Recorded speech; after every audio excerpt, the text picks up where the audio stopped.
welcome to the Young Turks. Cenk Uygur, Anna Kasparyan with you guys. As usual, it's a news day, so that means we are going to criticize both Democrats and Republicans because that's the reality of events, and people will either catch feelings or they won't. But the facts will still remain the facts. So that's what we're gonna deliver for you guys, and then we'll give you an analysis and perspective that you'll likely find absolutely nowhere else.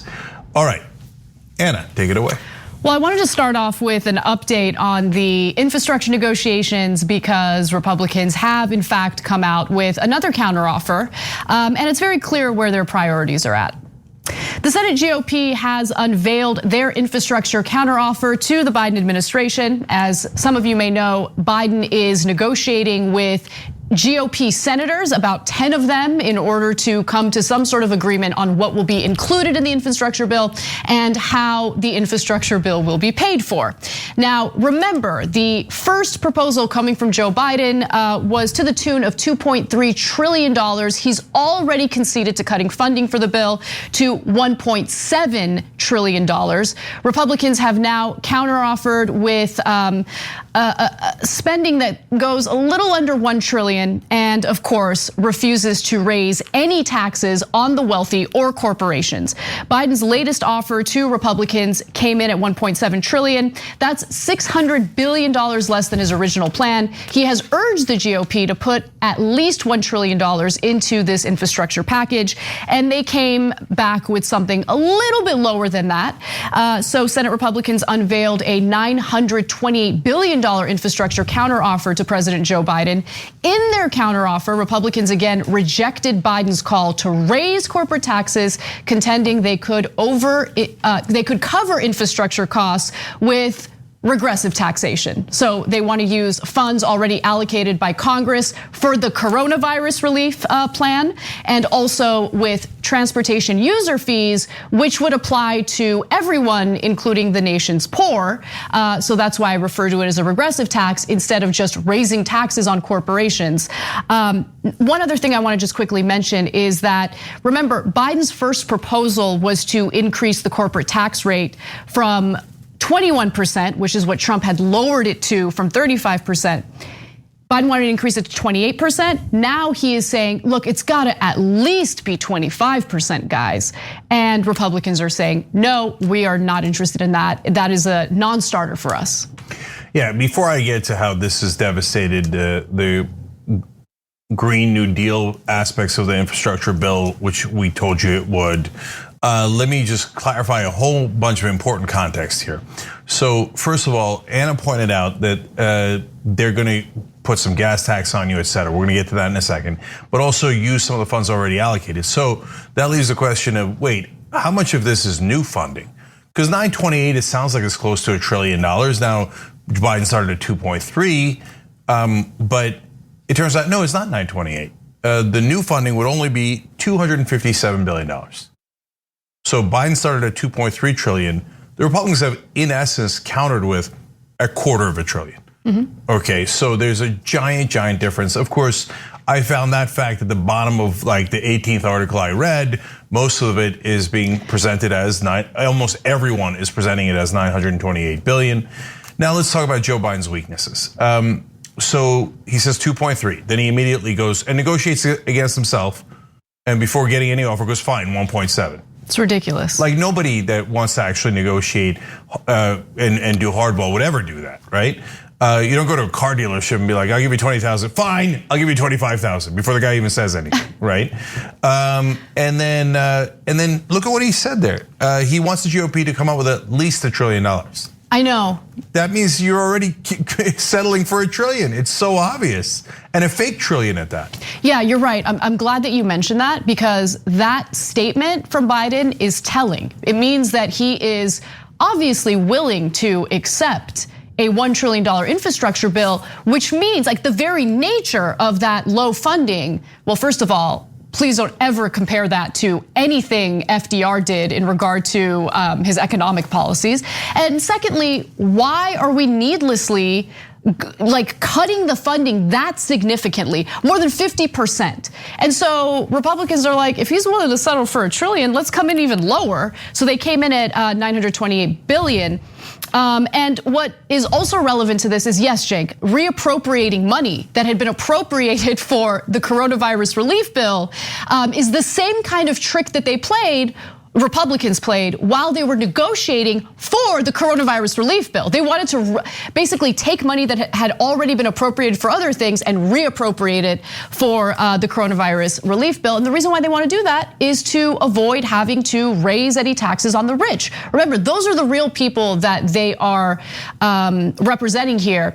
And Elizabeth Warren, in an interview with NBC, decided to point that out, but also talked about what Republicans are leaving out in their counteroffer, and that's super relevant to this. Let's watch. Look, I don't really think this is a serious counteroffer. First of all, they don't have pay-fors for this. It's not real. They have this illusory notion of how we're going to take money that's already been committed to other places and other spending. Second part is I'm not hearing about the green infrastructure, about the importance of when we make these investments that we're talking about moving our buses to electric, our school buses to electric, our mass transit to electric, so that we're bringing down our carbon footprint, and whether or not they put enough money in to do this. But the third one is, notice who gets left behind: the women. Infrastructure is about helping people get to work and helping businesses thrive because they've got workers. We build roads and bridges to do that. We invest in broadband to do that. We need to invest in childcare to do that. Millions of women are out of the workforce right now, and 1 out of 4 says the reason: I can't get childcare. So just 2 more things I want to mention before I go to you, Cenk, because again, I have a few other telling aspects to this story to share with you all, including what we've heard from Shelley Moore Capito. That's the Republican senator who is essentially leading the charge among Republican senators in these negotiations. And she says this in regard to human infrastructure, okay? Remember, we're talking about providing funding for elder care. We're talking about providing funding for childcare. So people who want to work, for instance, are able to go to work and their wages don't end up getting completely wiped out by the cost of childcare. Well, Shelley Moore Capito is not in any way concerned about that. She says that the White House is still bringing their human infrastructure into this package, and that's just a non-starter for us. The humans are a non-starter for us. No, they say it openly, guys, openly and transparently. It's a non-starter for us, she continued, referring to Biden's plans to put money into programs including care for elderly and disabled Americans as well. And then let's go to the final graphic here, because the statement from Jen Psaki is also relevant to this. In a statement later Thursday, White House Press Secretary Jen Psaki praised constructive additions to the Republican proposal, but said the administration remains concerned about the funding levels for rail systems, public transit, and clean energy. She added that the White House is, quote, worried that major cuts in COVID relief funds could imperil pending aid to small businesses, restaurants, and rural hospitals. And of course, she's referring to them repurposing that money. But don't give them a high five for their counteroffer. Their counteroffer was garbage. In fact, the way that Biden is negotiating on this is also pretty awful, because Republican senators got him to cut funding for broadband. And who do you think broadband is overwhelmingly going to benefit? These Republican lawmakers' constituents in rural parts of the country. Yep. Like, what are you doing? Yeah, so first let's talk about what's already been cut. So to Anna's point right there, broadband improvements gone. This is funny. Improvements to roads and bridges have been cut.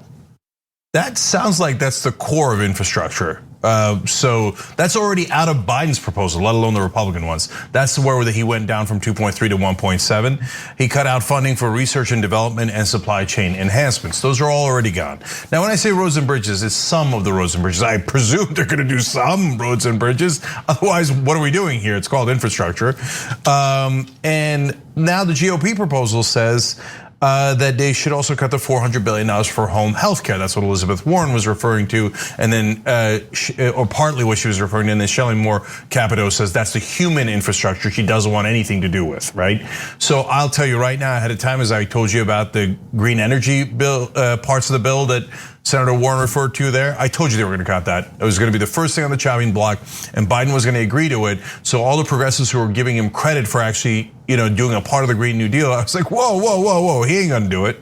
Okay, and so unfortunately I was right about that, and now I'm telling you ahead of time, they will definitely chop that elderly care and nursing homes. Gone. That's not going to happen. Okay, and then $100 billion for electric vehicle consumer rebates or spending to upgrade housing and schools.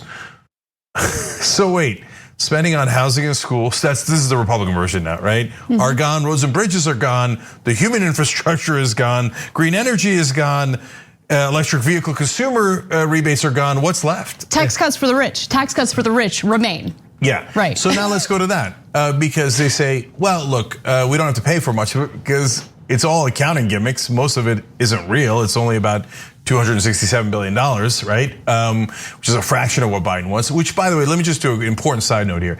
This has got Dodd-Frank written all over it. So that was Obama doing incredibly weak financial reform. And then getting the media to celebrate it as if it was historic. And the media played along perfectly, and everybody in Washington was ecstatic. It barely touched the big banks, and then they called it historic as if it was fixed. And then to this day, every reporter, a historic Dodd-Frank reform. The people who were championing it, including a guy who was a legendary conservative, former head of the Federal Reserve, Paul Volcker, came out and said, no, I don't want my name on any of this. This is garbage. It doesn't actually rein in the big banks at all, okay? Paraphrasing, obviously, what he's saying there. So this has got that written all over it. Let's repackage stuff that we already passed. Let's actually put in a tiny amount of money, and let's call it historic. And probably the media will go along with it. A good question is whether progressives will go along with it. So far, not good signs on that front. There's Elizabeth Warren trying to fight back, so that's good. But most progressives usually, so far, have told Biden, green light, do whatever you want and we'll never complain. So we'll see how that plays out. But now, guys, I want to talk about the taxes that Anna brought up. So the Republicans say under no circumstances are we going to raise the corporate taxes. We lowered them from 35 to 21 under Trump, and we're not going to go up $1 above 21%. And Biden's begging them, can you just please go to 25%, which is 10% lower than 35. I'm doing the math for you. And as a percentage of the 35, it's obviously a giant number, 40% of it. It will remain intact if Biden gets his way. So the corporations are going to come out giant winners if Biden gets his way, but the Republicans say that's not enough. So user fees, but they're not against taxes. This is really important. For Republicans, they're not against raising your taxes. They just want taxes to be raised on you and not corporations. They're not in favor of human infrastructure, okay? So in this context, they're saying not only user fees, that goes to all of you, it's very regressive, so that means you pay more as a percentage of your income and disposable cash, et cetera, than a rich person does. So the poor and the middle class get hit much harder. And then the last part of it is a gas tax. Gas tax is for folks who are on a limited budget, it deals you a super heavy blow. Meanwhile, the corporations are perfectly protected. And then the last part of the trick, guys, will be they'll turn around and say, after they increase your gas taxes, the Republicans will turn around and go, can you believe how much there are in taxes? The Democrats, they raised the taxes on you to do this terrible infrastructure bill, and now your gas tax is higher. So you should vote for Republicans. Even though they're the ones proposing the gas tax. Guaranteed, that's what they do every single time. So the final analysis on the Republican proposal is it's trash, and treating it as if it's a real proposal, which is what Biden's doing. They nearly had pom-poms going, oh, Republicans gave us a proposal, we're so happy, it's so wonderful and constructive. Instead of pushing back in the ways that we're explaining to you, which is purely fact-based, right? I'm giving you my analysis, which is that it's trash, but the facts are indisputable. The Republicans are pushing for a gas tax that would hurt you so badly because they are desperate to protect corporations. Yep. Now you could easily say that, Jen Psaki could have said that, Biden could say that, but they don't. Instead, they say, oh, the Republicans were wonderful and how constructive they were. So, which always leads to the question of which side are you really on? And guys, look, if you're wondering, I keep telling you on the show, Joe Biden doesn't actually want to do his so-called agenda. And you might be wondering why. I mean, well, why does he present an agenda and then you could see in the facts that he's not really fighting for it, right? Because the agenda is to get votes. he puts out an agenda that sounds really good and progressive. He knows the country's really progressive. Everyone in media prints it as if he already did it. And then everybody gives him credit and calls him FDR. And then he turns around and what he actually is planning to pass with the Republicans, if anything passes at all, is what corporations are 100% good with, right? Yeah. And he turns around to the people that really matter, his donors, and he says, I told you, nothing would fundamentally change. So he gets the best of both worlds. The press does his PR for him, and the voters get tricked into voting for him, as opposed to another Democrat, and the corporations get their taxes protected. By the way, they will get a lot of the funding from this, and they make the American people pay for the funding that they are going to get. So in the end, this bill is not for us. It, again, for the billionth time in a row, is for corporations. So I want to actually respond to Hottie Meter in our member section, I believe, because it's a good point, and I want to respond to it. So it's, don't just throw out numbers in regard to what the final bill will cost, but we need to focus on what individual states need, which is a great point. But the reason why we bring the numbers up in regard to the GOP's counteroffer is because when the GOP decides that they want to cut, at this point, it's $1.7 trillion from Biden's original proposal, and you know what Republicans tend to prioritize, you can definitely bet your bottom dollar that they are going to specifically go after parts of the infrastructure bill that would overwhelmingly benefit working Americans. And that includes people who might want to go to work, but they can't afford childcare, people who are tasked with elder care, for instance, and they're certainly not compensated fairly for that work that they do. These are the things that are always on the chopping block for Republicans, which is why we bring up, where the numbers are at when it comes to these negotiations. And you're absolutely right, Cenk. They do see opportunities to bring in some money for their home state, so maybe they'll be a little more reluctant to cut funding on certain parts of the infrastructure bill. But I do find it fascinating that they were not only willing to cut money for broadband internet, which again overwhelmingly benefits people living in rural America, but that Biden was willing to just go along with it instead of using the fact that they wanted to cut that as leverage against them with their own constituents, because I'm sure these constituents would want broadband internet. I'm gonna give the last word to one of our members. We love doing the show together with you guys. The infamous Mr. Joy Boy writes in, Republicans hate human infrastructure but love human taxes. They love corporate infrastructure but hate corporate taxes. The equation means your taxes go to support the corporations. Yep, that about accurately summarizes it. And once again, our members at the Young Turks understand politics infinitely better than most mainstream media reporters. All right, let's take a break, and when we come back, we will talk about another tragic mass shooting that took place in California. But the reason why I'm bringing that story back today is because Joe Biden has weighed in on it, and he is basically saying that he's gonna do nothing. I'll give you the context, I'll give you all the details when we come back. We need to talk about a relatively new show called Unveils the Republic, or UNFTR. As a Young Turks fan, you already know that the government, the media, and corporations are constantly peddling lies that serve the interests of the rich and powerful. But now there's a podcast dedicated to unraveling those lies, debunking the conventional wisdom. In each episode of Unveils the Republic, or UNFTR, the host delves into a different historical episode or topic that's generally misunderstood or purposely obfuscated by the so-called powers that be, featuring in-depth research, razor-sharp commentary, and just the right amount of vulgarity. The UNFTR podcast takes a sledgehammer to what you thought you knew about some of the nation's most sacred historical cows. But don't just take my word for it. The New York Times described UNFTR as consistently compelling and educational, aiming to challenge conventional wisdom and upend the historical narratives that were taught in school. For as the great philosopher Yoda once put it, you must unlearn what you have learned.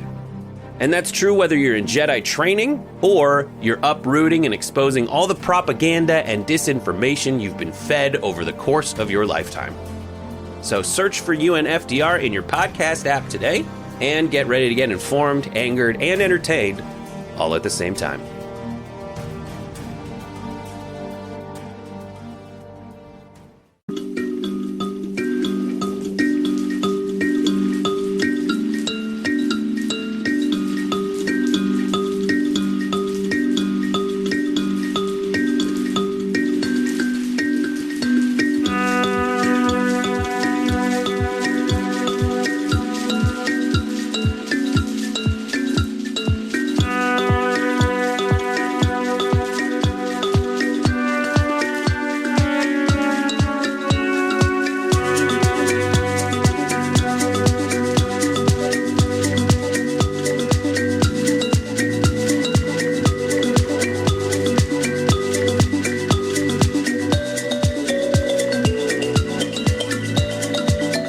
social break. I'm gonna go to Twitch first today. Obi Mom, who's been with us for 14 months at tier 3 and gifted 5 subs today, said, thanks for all you do, TYT. No, Obi Mom, thanks for all you do. So I love doing the show with you guys. Woznian Stacy Cat Dragon gifted a sub and gave 500 bits. Both the gifting and the bits makes a giant difference. Melissa Defender Dragon gifted 5 subs and gave 300 bits. Platinum Yeti and Cirrus Business gave 5 subs each to the community. Paige Lara wrote in, been watching clips on Facebook and fell in love. And then linked my Twitch account with my Prime and love it. Paige, we love that too. So thank you for doing that. Go to tyt.com/prime and you can see how you can get a free subscription on Twitch to TYT. It takes about 30 seconds. Cat named Crow has been with us for 11 months and says, this subscription goes to 11. It does indeed, thank you. Sophia Smirnov on YouTube Super Chat asks, today was a virtual rally day of action against anti-Semitism. Will TYT report on the rise of anti-Semitic attacks in USA? That sounds weirdly accusatory. Of course. I'm not sure there's a show that reports on anti-Semitism more than we do. So we told you about the rise of anti-Semitism in 2015, and that David Duke interview as Trump was rising and Duke was supporting him was an amazing warning sign of the anti-Semitism to come. And then you had Charlottesville and the synagogue attacks, and on it goes. And we've shown you reporting from on the ground where the QAnon and the MAGA guys believe that the old anti-Semitic tropes about how Jews are on the world, etc. It is super, super dangerous. So thank you for caring about the issue. Dr. Zippy McScoots says, I have an idea. Let's take back the $5 trillion they gave to the rich during the national crisis and give it back to us. Don't be ridiculous. American politicians looking out for the voters. That sounds nuts. Tannen in our member section says, Biden is the president we knew he'd be. Can't afford a house, going to the doctor to check out a sprained ankle, even with insurance, still costs $500. Says saving for retirement is a myth.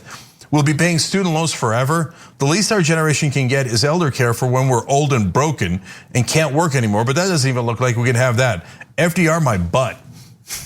Now, unfortunately, that is more accurate than most of the progressive legislators.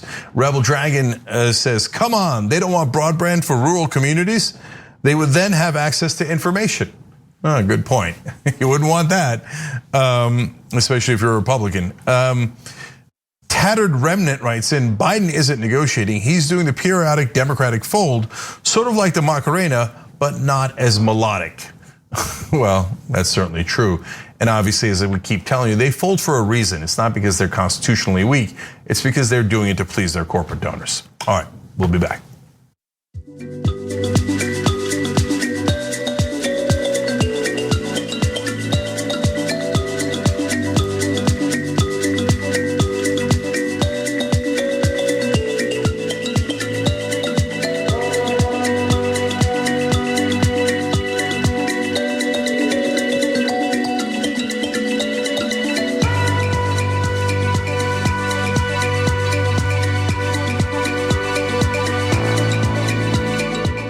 Back on TYT, Jen and Anna with you guys. More news.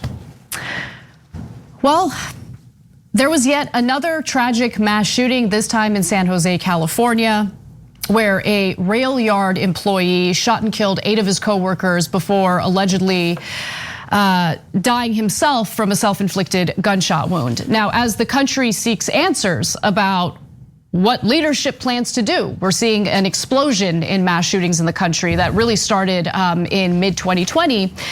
What they're getting in return is a bunch of nothing from President Joe Biden. And so let me explain. He did decide to comment on the mass shooting that took place in San Jose, but he is kind of passing the buck to Congress, which of course is unwilling to do anything about gun control. I mean, they're having a difficult time making decisions about infrastructure, which is currently crumbling in the United States. Now, Biden says this in response to the shooting. I have the solemn duty, he says, of yet again of ordering the flag to be lowered at half staff Just weeks after doing so, following the mass shootings at spas in and around Atlanta, in a grocery store in Boulder, Colorado, at a home in Rock Hill, South Carolina, and at a FedEx facility in Indianapolis, Indiana. Once again, he says, once again, I urge Congress to take immediate action and heed the call of the American people, including the vast majority of gun owners, to help end this epidemic of gun violence in America. Every life that is taken by a bullet pierces the soul of our nation. We can and we must do more. But it's very clear that we can't do more.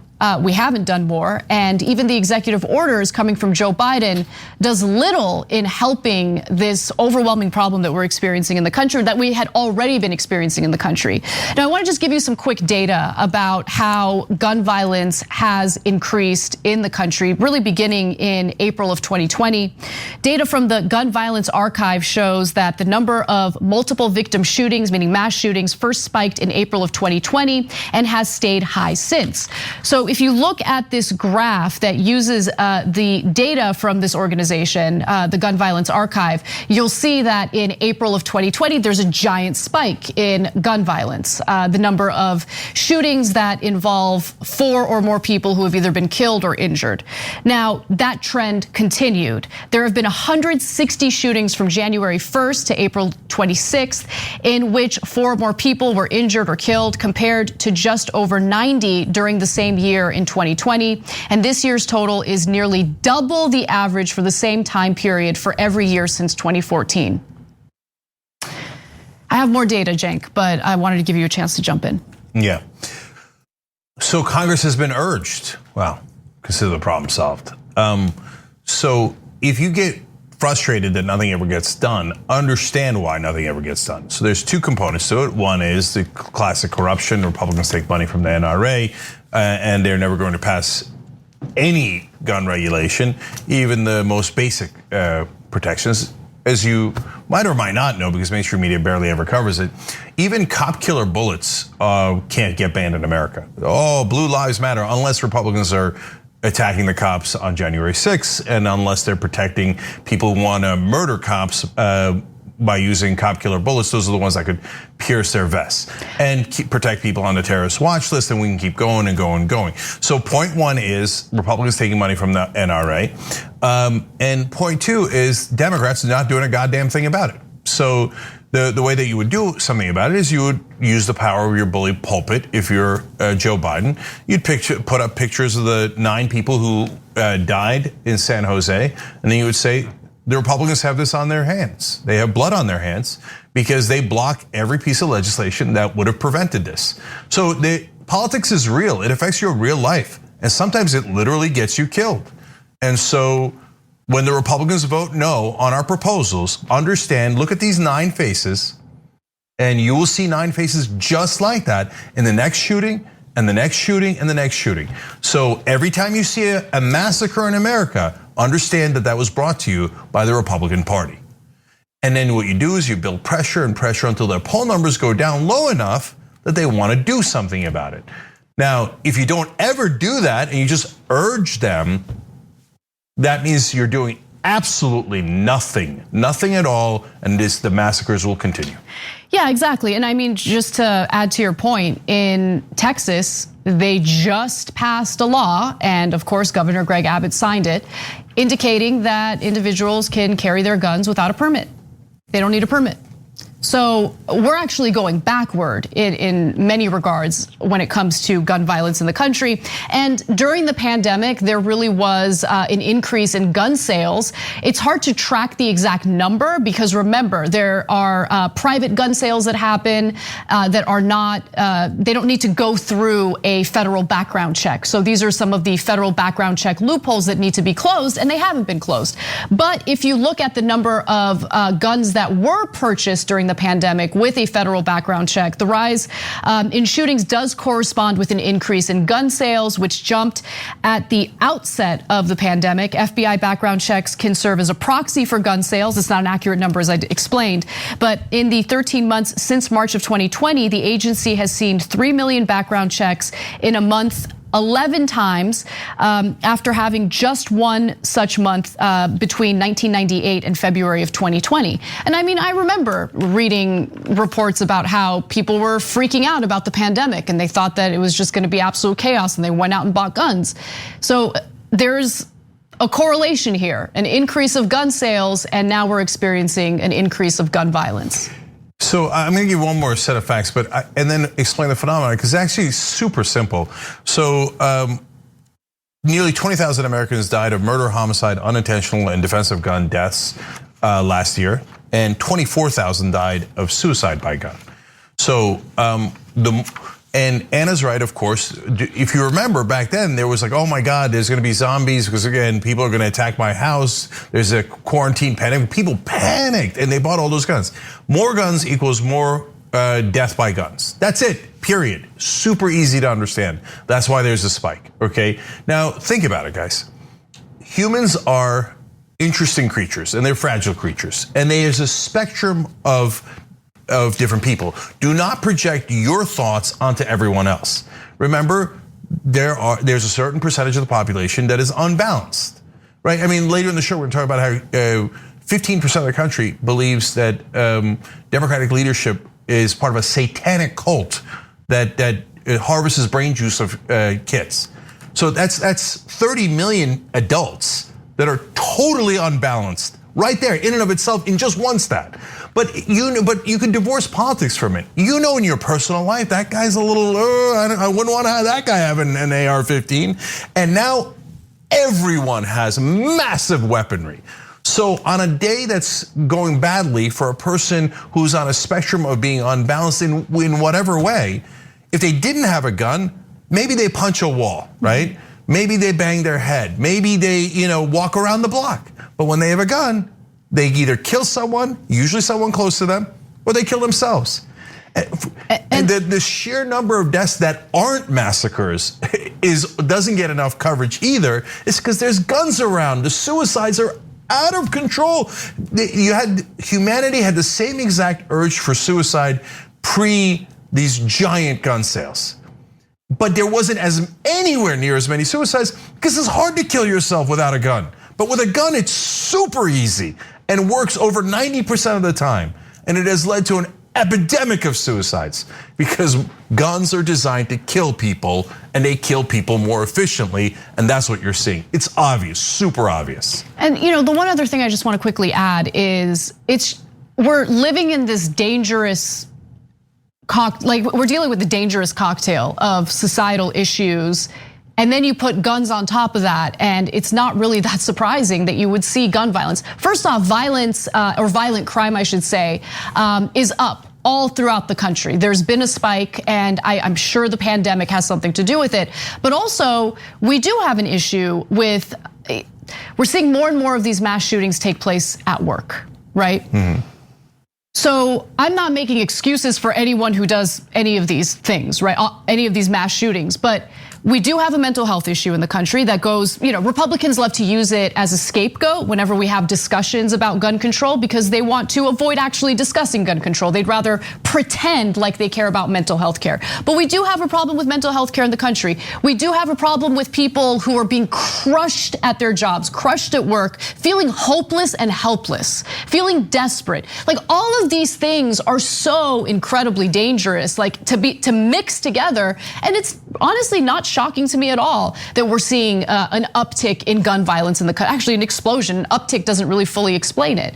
I think that minimizes it. And so to see Biden, who with many of his other policies campaigned as like some bold progressive on wanting to do something. We got to do something about gun control. I mean, he talked about it in the joint congressional session when he gave a speech in front of a joint session of Congress. We need to do something about gun control, but I know there's only so much a president can unilaterally do, and I also understand that the second Biden's out of office, a Republican president can easily reverse Biden's executive orders on gun control.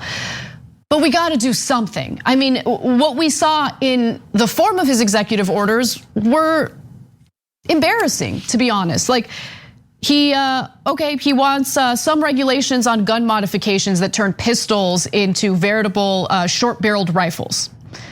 Okay, that's probably the strongest thing. He is encouraging red flag laws. Encouraging. Oh, that's not really an executive order. That's not an order. It's nothing.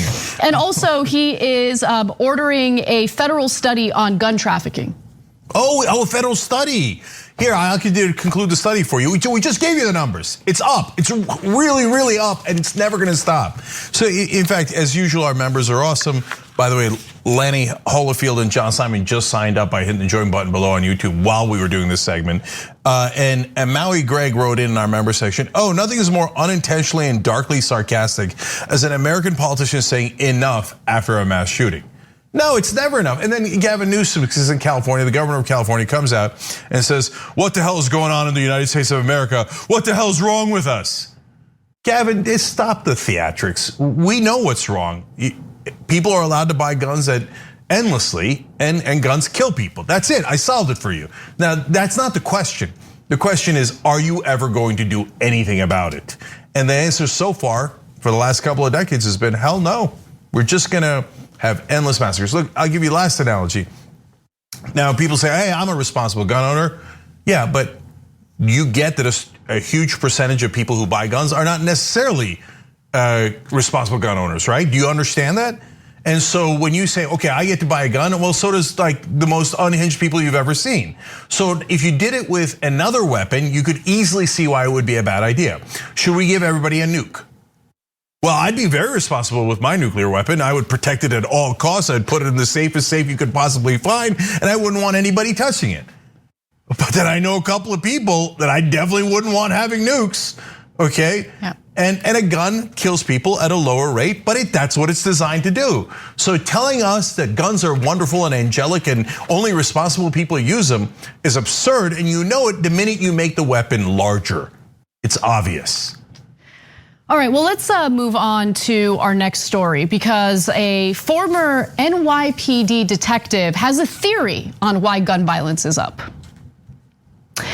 As gun violence has exploded in the United States, Fox News decided to kill two birds with one stone with their disinformation campaigns by bringing on a former NYPD detective who's retired now. His name's Pat Brosnan, I should say, to share his theory on why gun violence is up. Let's hear what he has to say.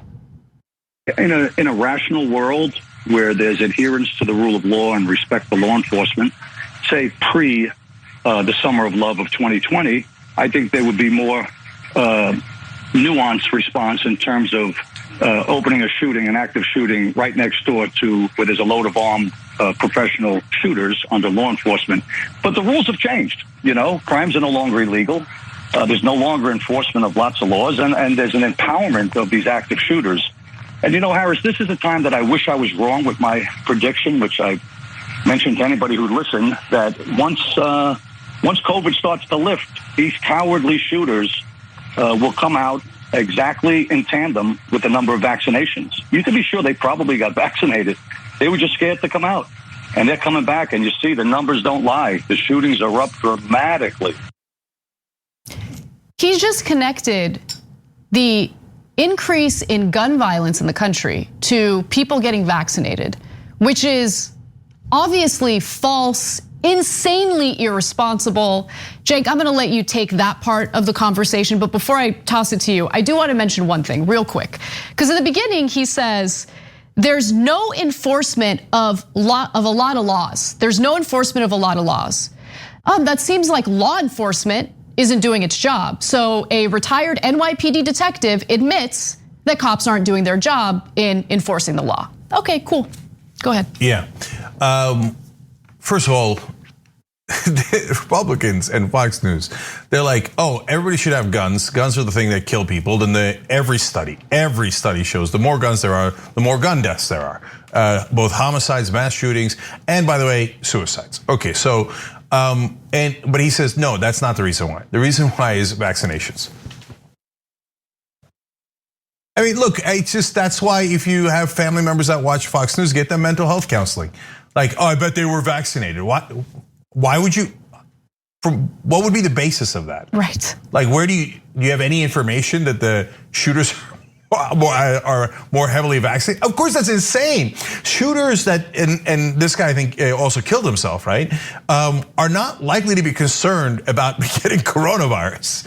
And so those two things are not at all logically connected, but at TYT, we frequently talk about all the ways that big tech companies are taking control of our online lives, constantly monitoring us and storing and selling our data. But that doesn't mean we have to let them. It's possible to stay anonymous online and hide your data from the prying eyes of big tech. And one of the best ways is with ExpressVPN. ExpressVPN hides your IP address, making your active ID more difficult to trace and sell to advertisers. ExpressVPN also encrypts 100% of your network data to protect you from eavesdroppers and cyber criminals. And it's also easy to install. A single mouse click protects all your devices. But listen, guys, this is important. ExpressVPN is rated #1 by CNET and Wired magazine. So take back control of your life online and secure your data with a top VPN solution available, ExpressVPN. And if you go to expressvpn.com/TYT, you can get 3 extra months for free with this exclusive link just for TYT fans. That's expressvpn.com/TYT.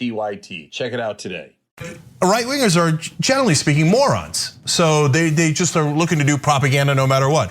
Oh, I'm a former cop, and you know what? I think there's no law enforcement anymore. Well, whose fault is that? I don't know. I do probably liberals. Okay, and God, we told you that if there was more guns, there'd be more shootings, and that's exactly what happened. Yeah, it's probably because of the vaccinations. And then people watch Fox News and go, nailed it.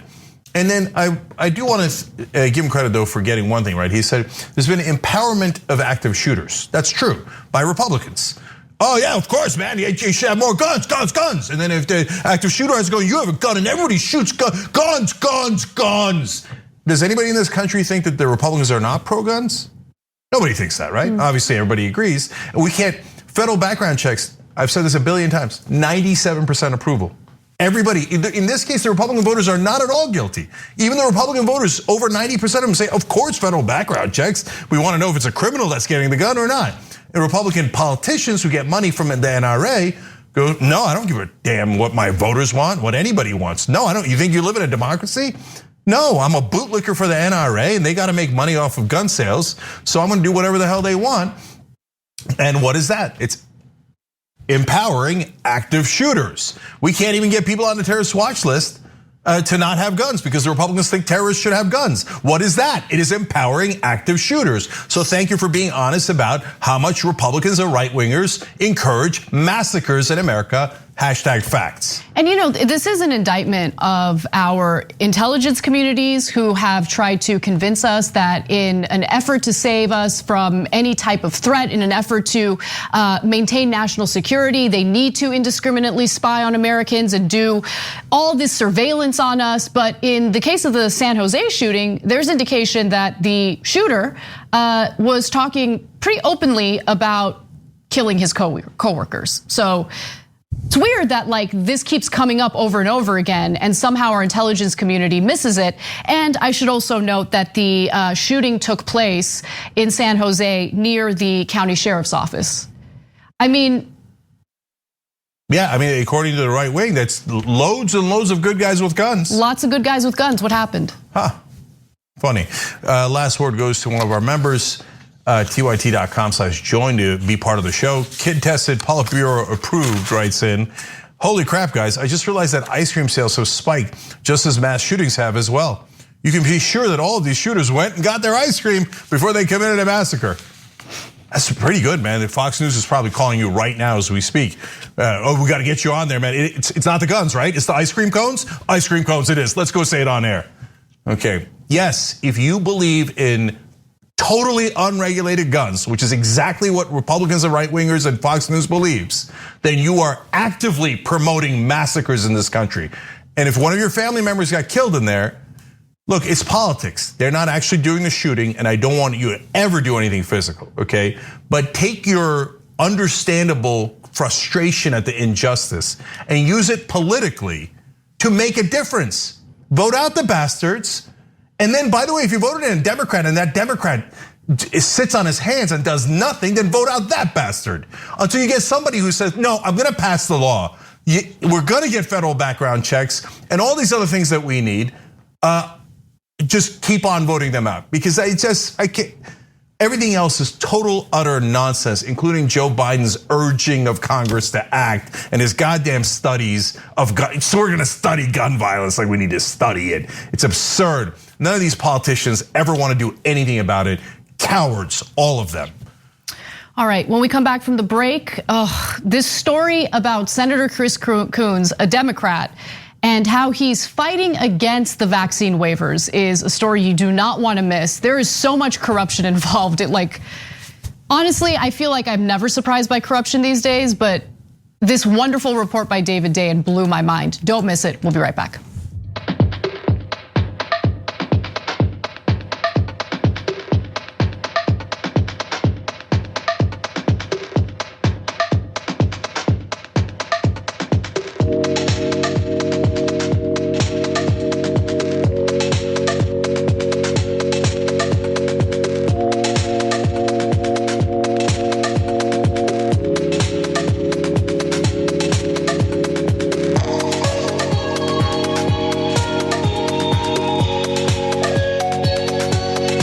Back during the break, I'm gonna start on Twitch again. Deep Space Monk gave 1,000 bits. That's very wonderful and generous. And said, TYT, thank you for always reporting on mass shootings, and thank you for continuing to press for reform. We cannot allow this to become commonplace as it is becoming. Well, unfortunately, we have allowed it to become commonplace, and there's almost nobody doing anything. So I ran for Congress, and I ran on a ticket of righteous rage. And the LA Times said, don't put anyone in Congress who's actually angry. We want tepid politicians who do nothing. Well, congratulations, mainstream media. You got exactly what you wanted. And we all keep dying. Dixie the Black Cat said 9 months funneling Bezos bucks. We appreciate it. TYT.com/prime to learn how to get us basically free Bezos money to TYT to do progressive programming if you have Amazon Prime. Okay. The Chicken Fried Dragon says, just simply, Anna's the best. Thank you. Okay, agreed. We move forward. You know what? You're the best. There you go. You're the best. And Chicken Fried Dragon sounds delicious. I know, seriously. Goner in Paradise says, been watching since 2012. Love the show. Thanks for providing some honest news. Wow, 2012, you're awesome. T Verm writes in on YouTube Super Chat, conservatives, it's the video games. So the guns in video games are dangerous, but not the actual guns. That's such a great point. I love our audience. You guys are so smart. All right, Manuel Puente just joined by hitting the join button below on YouTube. Bit of an American hero. Manuel, give yourself a pat on the back, okay? You did a good job. Now, let me go to Just Be Anti-Racist, writes in our member section. Tell me again how many lives have been saved by thoughts and prayers and half-staff flags and urging Congress? Yep, Jess, approximately 0. And yes, that's what Biden just did. Mickey C. the Silver-Haired Dragon points out something that I wanted to kind of clarify with you guys for a while. He says it's not called a mass shooting unless at least 4 people die. 3 and under don't count. At the rate we're going, we're gonna have to change the definition of at least 6 dead.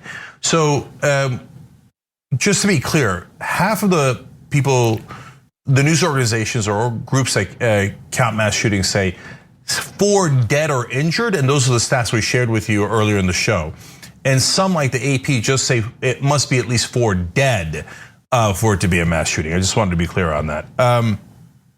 Chicago Ganai writes in, we'll form a committee to study the possibility of submitting an addendum to a previously rejected bill in preparation for the consideration of expediting further discussions of the topic at hand.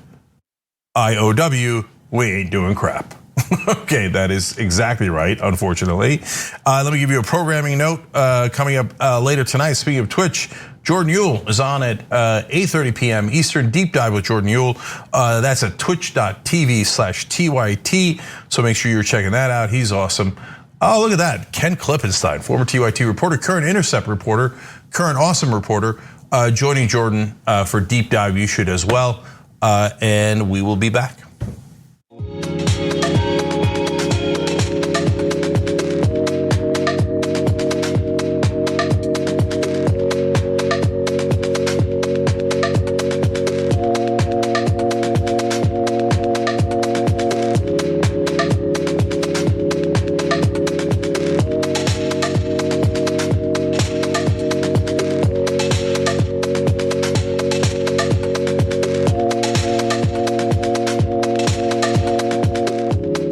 All right, back on TYT, Jen Canana with you guys. News. All right, well, let's talk about the vaccine waiver, which Biden says he's in favor of, but there could be some obstacles in the way. Even though President Joe Biden has finally publicly supported the idea of coronavirus vaccine waivers, which would allow for poorer countries to manufacture their own generic version of the vaccine. It looks like one senator who's a very close ally of Biden, Senator Chris Coons of Delaware, could serve as a massive obstacle in getting this done. In fact, he wants to make sure that he has a lot to say in a key appointee that would make key decisions about patent laws.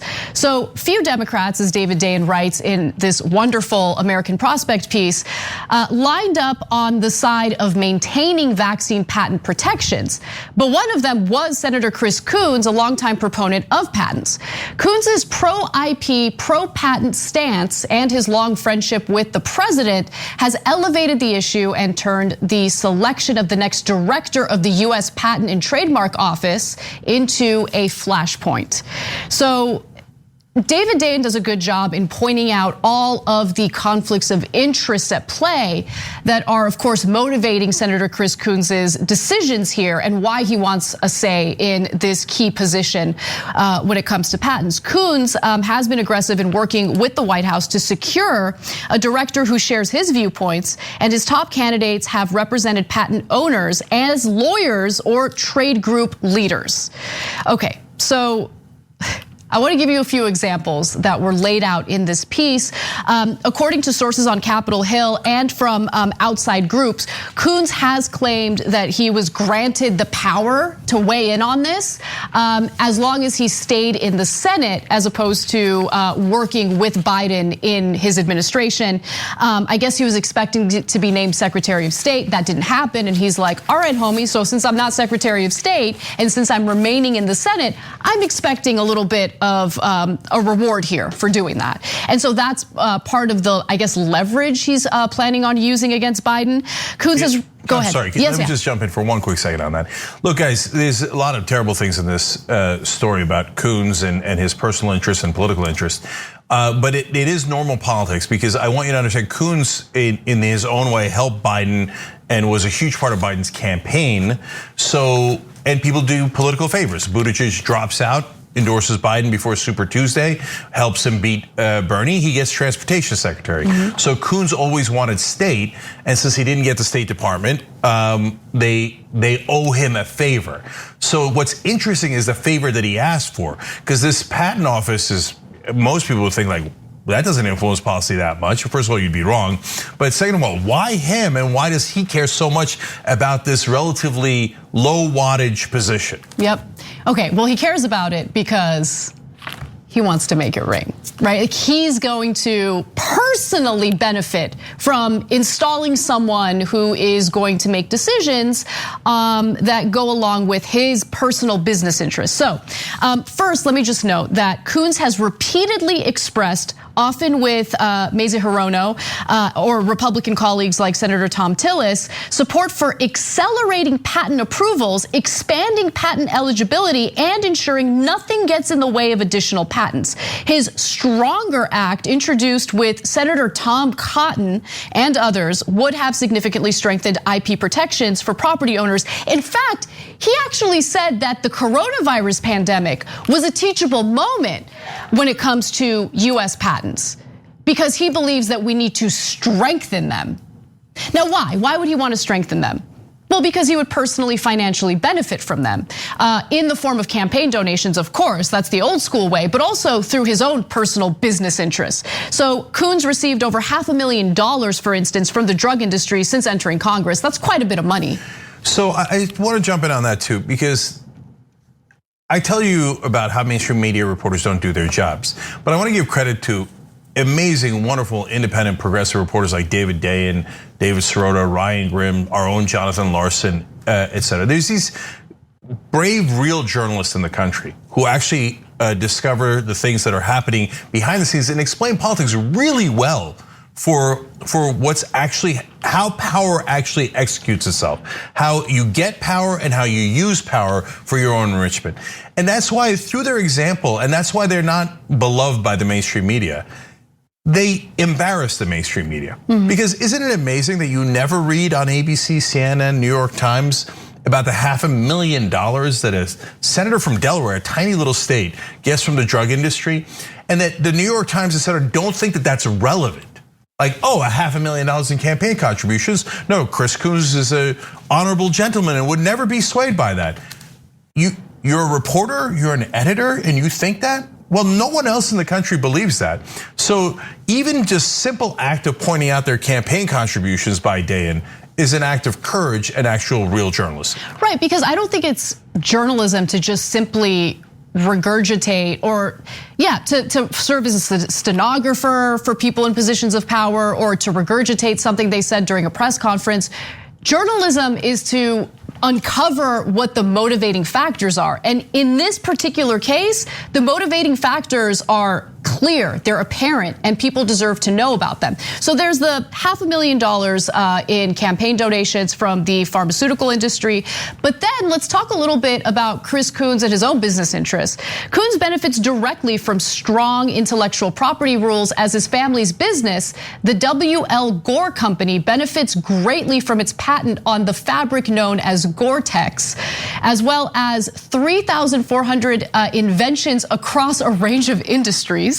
So there's what a coincidence. Jesus Christ. So patents, enriching themselves through patents, and there's nothing wrong with that in general. The question is, how long do the patents get to last? Do they have a monopoly, etc.?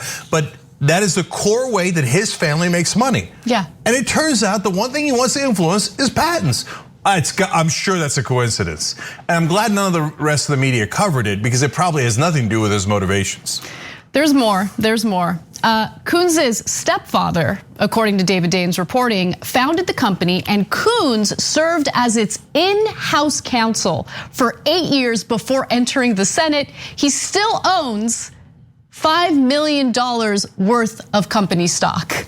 So like he's still literally financially invested in this, right? And I've been talking about this quite a bit lately because the fact that it's okay just shows you how much of a failure our whole system is in ensuring that our lawmakers represent the best interests of their constituents.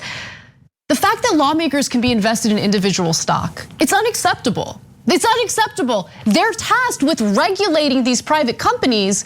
You think they're gonna regulate them if they think these regulations are gonna hurt the bottom line for these companies, thus hurting the value of the shares that they're invested in? Come on. I mean, you don't have to be the smartest person on the planet. This is super easy to understand. The corruption literally persuades them and motivates them to work against you. That's the problem. You almost have to actively try to ignore it, not to cover it in this way. Like, I mean, do the other reporters at the other outlets go look at this fact and go, no, I bet the $5 million of personal money that he has invested in this does not affect him? And nobody could believe that. Nobody in their right mind could believe that. At a bare minimum, he should recuse himself with anything having to do with patents because of how much money he makes off of patents. But instead of recusing himself, he does the exact opposite. He says to Biden, the one thing I want is the ability to enrich myself. And in Washington, no one even makes note of it other than progressive reporters because they think, they don't even understand what we're saying. They're like, what do you mean? That's totally normal.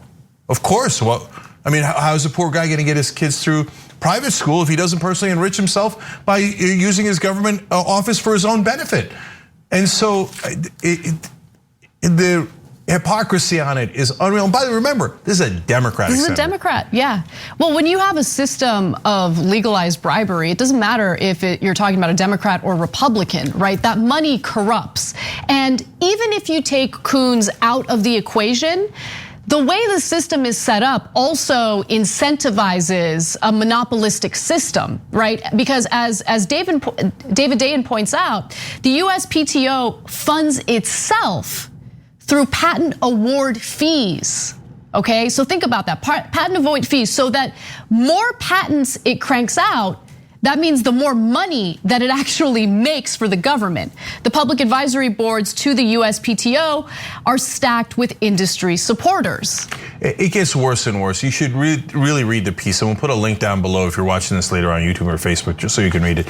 Because there's these patent trolls, companies that just start up to buy patents, some of which aren't even used at defunct companies, just to sue people. Yeah. And when they sue people, they actually block real innovation that could save your life, while pretending to do it to encourage innovation in the industry that'll create more jobs and save more lives in the case of medicine.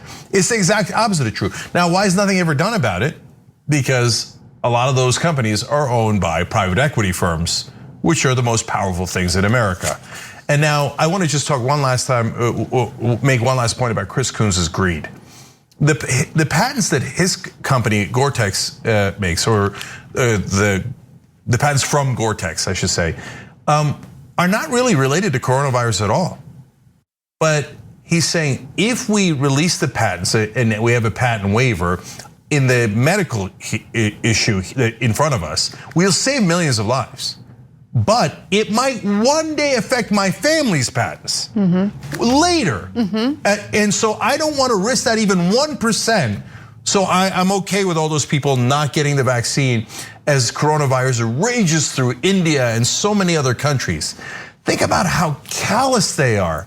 They throw away people's lives on an off chance that it might affect their multi-million fortunes down the road. That's exactly right. And by the way, in the meantime, I think that it's also worth noting that this, of course, hurts the American people as well, because when you have patent laws that are as, overwhelmingly strict as they are right now, which give these companies the monopolistic power that they have, they're able to price gouge you, right? And so that leads to Americans overpaying or overspending to the tune of $315 billion. And that's according to a study that was done by Dean Baker in 2018. So we're paying more for all sorts of things. Of course, we know paying quite a bit for pharmaceutical drugs, especially in comparison to other countries.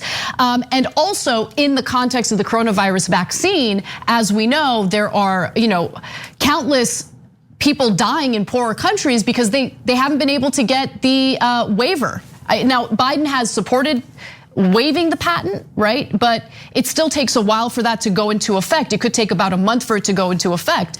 But it took a while to persuade Biden to even support waiving the patent. So it's really disgusting what greed does. Obviously, it harms people financially, but more importantly, we're seeing people die when they don't need to die as a result of that greed. All right, we got to take a break. When we come back, we have more news for you, including Auchincloss, Representative Auchincloss, and how he is fighting tooth and nail against lowering drug prices in America. I can tell you that and more when we return.